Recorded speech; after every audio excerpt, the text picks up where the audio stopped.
How you doing, guys? It's Randy Cleaver from Gator Customs. I'm down here at the Chicago IMS International Motorcycle Show, and I'm showing you here my 2006 Gator Glass Starscream R6.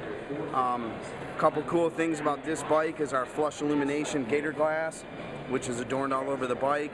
It has a custom two-tone paint job, matte finish gray, along with the gloss black and gloss pearl white.